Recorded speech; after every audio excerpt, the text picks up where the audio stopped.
लगभग एक सप्ताह के बाद आप सभी के बीच आया हूँ। और क्योंकि मैंने पहले ही बताया था कि कुछ काम की वजह से, और काम ऐसा जिसे आने वाले कल में आप आहार न्यूज को, दैनिक हरिपुर को, वैशाली डायरी को एक नए स्वरूप में देखेंगे। इसका कुछ काम पेंडिंग है जिसको मैं लेकर निरंतर थोड़ा सा गैपिंग कर रहा हूँ, लेकिन जैसे ही सारी चीज़ें यथावत होंगी मैं आपके बीच रेगुलर रहूँगा, जैसे मैं रेगुलर हूँ और रहा हूँ। एक चीज़ और मैं बता दूँ कि मैं एक ख़ास वीडियो के लिए मैं आज आया हूँ। कल यानी कि सोमवार की सुबह एक अचानक 8 बजे एक फ़ोन आता है और मैं त्रिमूर्ति चौक स्थित एक मेट्रो हॉस्पिटल में पहुंचता हूं। वहां पहुंचने के साथ मुझे पता चलता है कि एक महिला जो कि लगभग 20-21 साल की रही है, उसकी बच्चे सहित मौत हो जाती है और डिलीवरी के लिए वो आती है जिसमें उसकी मौत हो जाती है। मैं राघव दयाल जी को फ़ोन करता हूं जो एसडीपीओ हैं हाजीपुर अनुमंडल के। राघव जी फ़ोन नहीं उठाते हैं, लेकिन अगले 10 मिनट के अंदर वो आ जाते हैं, क्योंकि आने की तैयारी में थे। आते ही बताया उन्होंने कि आपने फ़ोन किया था, हम उठा नहीं पाए, जल्दबाजी में आ रहे थे इसलिए, लेकिन बहुत अच्छा लगा कि आप पहले से मौजूद हैं। मैं जब पहुंचा था लगभग 15-20 मिनट में मैंने देखा कि नगर थाना के एक दरोगा, कुछ सिपाही पहुंचे हुए हैं और घटना स्थल पे कोई भी मेट्रो जो हॉस्पिटल है उसमें कोई भी व्यक्ति मौजूद नहीं है, जो परिजन के अलावा। परिजन एवं उसके समर्थकों की एक लंबी भीड़ थी। मुझे लगता है कि लगभग 200 से ज़्यादा लोग उस जगह पे मौजूद थे। मैं जाकर खुद भी वहाँ वीडियो बनाया, सारा चीज़ स्थिति का जायज़ा लिया। तब मुझे पता चला जब राघव जी आते हैं तो मैं देखता हूँ उससे पहले कि जो भी लोग आते हैं वो एक सर्टेन एरिया में जाते हैं जहाँ पे कुछ लाइजनिंग चल रही है। पता चलता है कि लड़की के जो पति हैं पंकज, वह भी अस्पताल में अपनी पत्नी के पास नहीं है। कुछ लोग उन्हें लेकर के गए हैं कहीं बात करने के लिए। क्यों बात करने के लिए, किस लिए बात करने के लिए, बातें मुझे भी समझ में आने लगी थी। लेकिन जैसे ही राघव दयाल जी आते हैं, राघव दयाल जी घूमते हैं, देखते हैं। पहले वह देख लीजिए कि राघव जी जब देखते हैं, घूम लेते हैं, फिर आगे क्या होता है वो उस पर मैं बात रखूँगा।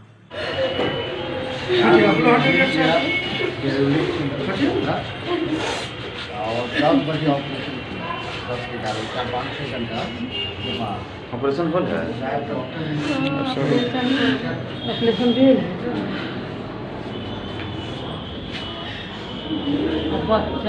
बच्चा तो अभी तक ले कहाँ दिया है, गार्जियन के दिखाई में नहीं किया ना बच्चा। सर तो क्या जाने सर बोर्ड पे तो होगा ही नीचे, उधर सब बात कर। पानी नहीं है, पानी चढ़ाइए तो पानी चढ़ाइएगा तो बच्चा हो जाएगा। चढ़वाए पानी हॉस्पिटल में नहीं ले गए, ले लेकर आए तो चढ़ेगा प्राइवेट में तो जल्दी हो जाएगा। महू जी को इससे चढ़ाया नहीं, उसके बाद नहीं हुआ तो कहा कि ऑपरेशन कराओ, बोले कि ठीक है हम ऑपरेशन करवाएंगे। अब नहीं, हमको गोदी में बच्चा दिया न कुछ, बच्चों नहीं अभी तक के हमको एको बार नहीं दिया। न दिखाया भी है, दिखाया भी तो बच्चा मरले था तो हमको गोदी में तो उसको देना था, नहीं दिया हमको बच्चा, नहीं बच्चा दिखाया। उसके बाद मरीज के रखा, उसके बाद सब निकल कर भाग गया। हाँ, कहा कि खून चढ़ाना है, ब्लड चढ़ाना। हम कहले कि ठीक है, हम ब्लड के उपाय करते हैं। फोन किए, आए तो सब एकाएक सब निकल गए। हम सब जाने गए कि से निकलने करता है, सब तनु ब्लड लाने गए, सब चल गए। अब 5-6 घंटा तक कोई चेक अति भी नहीं किया, बताया थोड़ा बताना नहीं चाहिए था। डेथ कर गया था, डेथ कर गया, बताना नहीं चाहिए। उसके बाद पूछे तो कहता है कि ले जाइए जल्दी ही रेफर कीजिए, ले जाइए पटना ले जाइए, पटना ले जाइए, यहाँ तक तनु खत्म। आपने देखा कि राघव दयाल जी घूमते हैं, देखते हैं, परिस्थितियों को समझते हैं, लड़की के माता से एवं उनकी सास की स्थिति को हमने आपको दिखाया, उनसे बात भी करते हैं, उनकी समस्याओं को भी सुनते हैं। फिर वहाँ से राघव जी को बुला करके एक लॉबी, वो जानना चाहते हैं कि कहाँ पे क्या बातें हो रही है। तो पता चलता है कि सामने जो मीसा क्लिनिक चल रहा है, गणपति क्लिनिक जो चल रहा है, सभी का एक संगठनात्मक, या कहा जाए कि जौहरी बाज़ार में जितने भी लोग चला रहे हैं हॉस्पिटल, उनका एक नेटवर्क है, संगठन है, जो एक नेतृत्वकर्ता के रूप में वहाँ पे एक व्यक्ति को डिप्यूट किया गया है। जब हम लोग, मैं और राघव जी घटनास्थल के बाद वहाँ पे जाते हैं जहाँ पे वार्ता चल रही थी, तब पता चलता है कि वहाँ जाने के बाद कि एक हॉस्पिटल के संचालक क्रांति हैं, जो सामने सीट पे बैठे होते हैं, एक कोऑर्डिनेटर के रूप में, या कहा जाए कि सर्वे सर्वा कि कैसे मैनेज होगा उसको लेकर के वो एक्टिविटी करते रहते हैं। राघव जी बैठते हैं, मैं भी बैठता हूँ, और कुछ और भी लोग होते हैं जो बैठते हैं। कहानियाँ बहुत टाइप की शुरू होती हैं, लेकिन मैंने राघव जी को टोकते हुए मैंने कहा था कि सर देखिए, कौन कब आया नहीं आया वह बाद की बात है, कैसे हत्या हुई या चिकित्सा के दौरान लापरवाही से मौत हुई, उस पर हम लोग बाद में बात करेंगे। पहले यह तो बात हो जाए कि किस डॉक्टर ने इलाज किया और डॉक्टर का स्टेटमेंट रिकॉर्ड हो। दूसरा चीज़ कि परिवारजनों का कहना है कि हॉस्पिटल में डॉक्टर थे ही नहीं, तो सीसीटीवी फुटेज अगर लगा हुआ है तो सहमति कुछ लोगों ने कहा कि लगा हुआ है। हॉस्पिटल के संचालक के भाई वहीं पे बैठे हुए थे, जिनको सुरक्षा प्रदान की गई थी क्रांति के द्वारा। जो संचालक हैं वहीं पे एक हॉस्पिटल है उसका। मेरे वीडियो देखने वाले लोगों को पता है कि क्रांति कौन है, और सारे लोग को भी ये पता है कि हाजीपुर में एक बड़ा प्राइवेट नर्सिंग होम के संचालक क्रांति हैं, और जिसके संरक्षक और कर्ता धर्ता भी हैं। मैं कुछ 2013-14 की भी पुरानी यादों पे भी बात करूंगा इसी वीडियो में, ताकि यह बात समझिए कि ये कैसा गैंग और नेटवर्क चलाया जा रहा है और संरक्षण किस प्रकार से प्राप्त होता है। वहाँ पे वीडियो, सीसीटीवी फुटेज से लेकर के सभी बातों को गौन कर दिया जाता है, क्योंकि एक परिवार को भी एक लाइजनिंग करने वाली कुछ टीम लगाई गई थी। मुझे भी कई लोगों ने आकर के कहा कि मनीष भैया इस पे अपने ही लोग हैं। मैंने यही सवाल किया लोगों से कि आप ही बता दो कि अगर आपके परिवार के साथ ऐसा होता तो क्या करते। तो लोगों की बोलती बंद हो जाती, चुप हो जाता, फिर भी कहते खैर भैया जो हुआ खैर। मैंने कहा अगर मानवता से बढ़कर अगर यह चीज़ है तो मुझसे जो करवाना चाहो मैं कर दूंगा, लेकिन यह बता दो कि कोई मानवता से बढ़कर ही भी इसमें चीज़ है। लोगों ने बाद में यह समझ लिया कि मनीष सिंह से बात करना बेकार है, फिर भी विरोध करने की क्षमता नहीं थी किसी में, विरोध नहीं हुआ मेरा।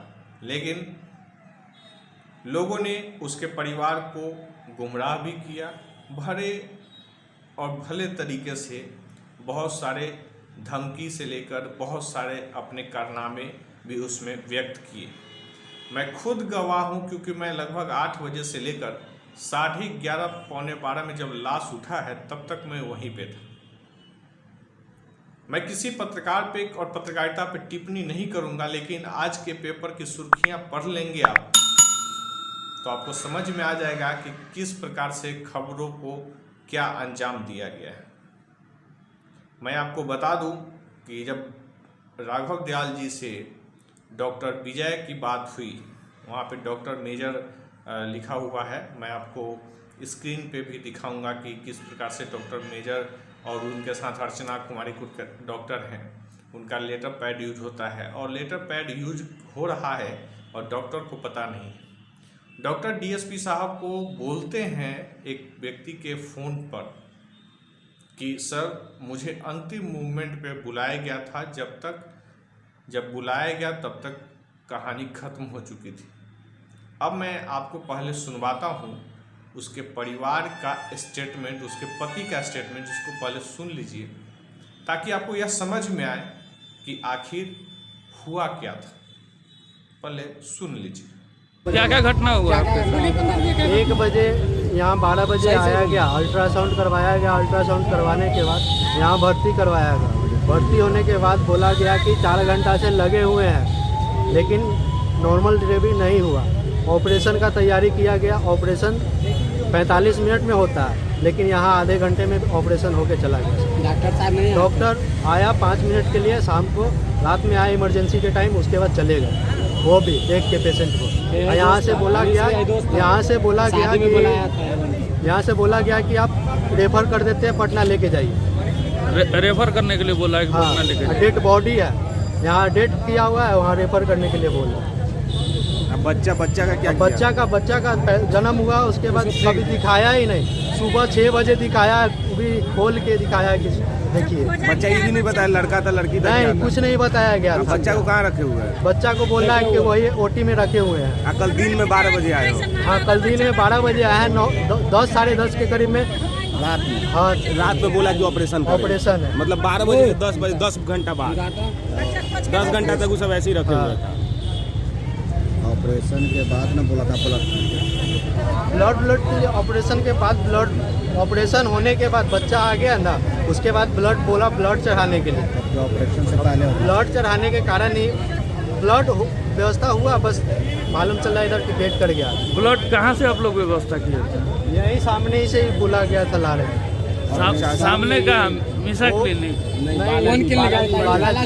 बालाजी खरीद के लिए आइए वहाँ से ब्लड।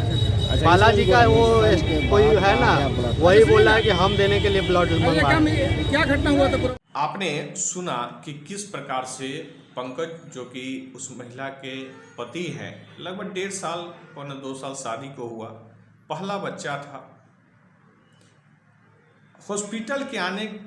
हॉस्पिटल में आते हैं। हॉस्पिटल किस प्रकार से ट्रीटमेंट करती है, डॉक्टर का खुद बयान है। डॉक्टर ने खुद कहा है, बयान कब बदला जाएगा वह तो कोई नहीं जानता है। कितने पैसे की सौदेबाजी होगी। कल मुझ तक जो बात आ गई थी 5-7 लाख तक भी लोग पहुंच गए थे। उसमें बहुत सारे दलाल थे, बहुत सारे लॉबी के लोग थे। और मैंने एक जो मुख्य कर्ता धर्ता रहे हैं क्रांति, उनका मैंने नाम आपको पहले ही बता दिया है कि सारे के जड़ में, यानी कि वहाँ प्रोटेक्शन देने का काम वही करते हैं। उनका क्लिनिक मिसा क्लिनिक है जो बगल में है, लेकिन 3-4 बिल्डिंगों के बाद भी एक बालाजी, एक दवा का दुकान और कुछ मेडिसिन इक्विपमेंट का दुकान, जिसका मैं आपको तस्वीर भी दिखा रहा हूँ, आप देखते भी रहिए, समझते भी रहिए। यहाँ से ब्लड बैंक का आवाजाही होता है। और इसी गली में ऊपर बैठते हैं क्रांति कुमार, जहाँ पे हम लोग के साथ डीएसपी के साथ हम लोग बैठे और सारी बातें हुई। बालाजी रक्त यानी कि ब्लड देने का काम करते हैं। कहाँ से लाते हैं, कैसे लाते हैं पता नहीं, लेकिन ब्लड का भी गोरख धंधा बड़े स्तरों पे हाजीपुर में चल रहा है, और जिसकी जांच स्वतः कोई करने वाला नहीं है। सिविल सर्जन से लेकर के पुलिस प्रशासन क्या करेगी और क्या नहीं करेगी, पुनः कुछ समय के बाद इस केस का क्या होगा कोई नहीं जानता है। मैं आपको याद दिला देना चाहता हूँ, मैं कुछ समय पहले की बात मैंने आपको कहा कि याद भी दिलाऊंगा 2013-14 का। बीके हॉस्पिटल में एक महिला की मौत होती है उस समय, और वहीं पे एक व्यक्ति का इलाज भी होता है जिसका पैर डैमेज होता है, और ज़बरदस्ती उसके पैर लगभग काट ही दिए जाते हैं, कहा जाए तो बहुत सारे प्रॉब्लम होते हैं। उस समय भी मारकाट होता है, और उसी क्रांति के नेतृत्व में लाठी सोटा डंडे के सहारे न जाने कितने लोगों पे गुंडागर्दी की जाती है, वह भी मैं खुद अपनी आंखों से देखा था। उस समय वैशाली में, या कहा जाए बिहार में, मेरा पहला कदम था, और मैंने उसे खुद अपनी कैमरों से भी रिकॉर्ड किया था, जिसको मैं उस समय तत्कालीन समय पे उसे चलाया भी था, लोगों के बीच रखा भी था। आप समझ के यह देखिए कि हाजीपुर शहर में जो जौहरी बाज़ार है, जो कि अस्पताल हॉस्पिटलिटी के लिए आज ब्रांड बना हुआ है, वाकई में अपराध के रूप में एक ऐसी नींव रखी जा चुकी है जिसका पोषण हर एक प्रकार के वहाँ के लोग मिलकर, अस्पताल में भी एक गैंग बना हुआ है, उसके भी कोई सरदार हैं और नेतृत्व और संगठन है। सदर अस्पताल जो कि सुविधाएं मुहैया नहीं करा पा रहा है, लोगों की सुरक्षा व्यवस्था सुनिश्चित नहीं कर पा रहा है, जिलाधिकारी, पुलिस अधीक्षक, 3 सांसद यहाँ पे हैं, उसके बावजूद 8 विधायक और 3 एमएलसी होने के बावजूद वैशाली जिले में स्वास्थ्य सेवाएं ठप हैं और प्राइवेटीकरण बड़े तेजी से बढ़ रहा है। प्राइवेटीकरण का नतीजा यह है कि किसी की बेटी बहू मर जाती है, मार दी जाती है और लोग सौदेबाजी और दलाली करने के लिए खुले तौर पे सामने आते हैं। आपको मैं लगातार वीडियो पीछे कुछ न कुछ दिखा रहा हूँ, बहुत सारे चेहरे आप पहचानते होंगे और बहुत सारे लोग जिसमें मैं भी आपको दिखता हूँगा कि कितनी जगहों पे आप देखते होंगे मुझसे बात करने वाले लोग और भी जो विभिन्न प्रकार के लोग हैं जो चाह रहे हैं कि कुछ न कुछ बात बन जाए और ख़त्म हो जाए कहानी। वाकई में भारत के अंदर, हमारे समाज के अंदर मानवता का जो स्तर है वो ख़त्म होता जा रहा है और जिसका परिणाम हम लोग आगामी आने वाले समय में और भुगतेंगे। जिस प्रकार से मौत का नया नया खेल लगातार चल रहा है, उन परिस्थितियों में आप किस ओर जाकर रुकने वाले हैं यह तय करना आपका काम है। लेकिन मेरी जो आवाज़ है, मैं स्पष्ट रूप से मैंने वह कहा जो कल मैंने देखा, मैंने सुना और जो भी देखा वो खुद की आंखों से देखा और मेरे साथ देखने वाले में एसडीपीओ राघव दयाल हैं, जिनके सामने जो बात मैं बोला हूँ वो उनके सामने हुआ है। यानी कि जो मीडिएटर बनने का काम किया, जो लाइजनिंग करने का काम किया, केस को कमज़ोर करने की बातें कही, उसके मुख्य स्रोत में भी जो लोग हैं वो राघव दयाल जी के सामने ही बोल रहे थे और लाइजनिंग कर रहे थे। केस को कैसे कमज़ोर करना है, क्योंकि न्याय की प्रक्रियाएं भारत के अंदर संविधान में न्याय जैसी बातों के लिए कोई जगह नहीं है। संभावनाएं न्याय के प्रति और न्याय संविधान जैसी बातें एकदम बेईमानी जैसी है, फिर भी लोग संविधान और कानून पे भरोसा करते हैं और केस करने में बहुत विश्वास रखते हैं। समाधान क्या होगा नहीं होगा यह कोई नहीं जानता है, लेकिन मैं इतना तो आप सभी को आश्वस्त कर देना चाहता हूँ कि आहान न्यूज़ अपने कर्म से, अपने धर्म से और अपनी जो भी विरासत है उसको मजबूती के साथ आगे और बढ़ाएगी। मैं आज बहुत दुखी हूँ। मैं कल तक क्योंकि कुछ काम में इंगेज था इसलिए मैं इस पे रिपोर्ट नहीं कर रहा था, लेकिन एक बहुत अच्छा सकारात्मक चीज़ मैं यह भी देख रहा हूँ कि मुझे जब आज सभी पेपर पढ़ने का मौका मिला तो एक वरिष्ठ पेपर कहे जाने वाले हाजीपुर अंक में, या कहा जाए कि पूरे उनके जो राज्य का एडिशन है या मुख्य एडिशन है और वैशाली का जो एडिशन है उसमें कहीं भी इस हत्याकांड के संबंध में कोई चर्चा नहीं है।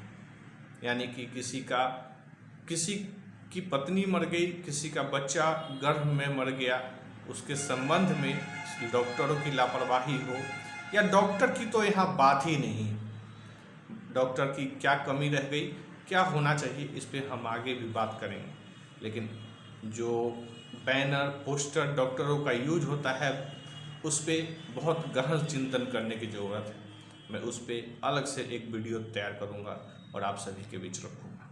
बहुत बहुत शुक्रिया और बहुत बहुत धन्यवाद। आपकी टिप्पणी का मुझे इंतज़ार रहेगा। आप अपने विचार ज़रूर साझा करिए ताकि लोकतंत्र, संविधान से भी बड़ा होता है मानवता। मानवता अगर जीवित नहीं रहेगा तो आपके भी मौत में कोई शामिल होने के लिए तैयार नहीं होगा, आपके भी दुख में, आपके गम में तैयार कोई नहीं बैठेगा। तो सबके लिए, सबके साथ आगे बढ़ने का प्रयास करिए। बहुत बहुत शुक्रिया, बहुत बहुत धन्यवाद।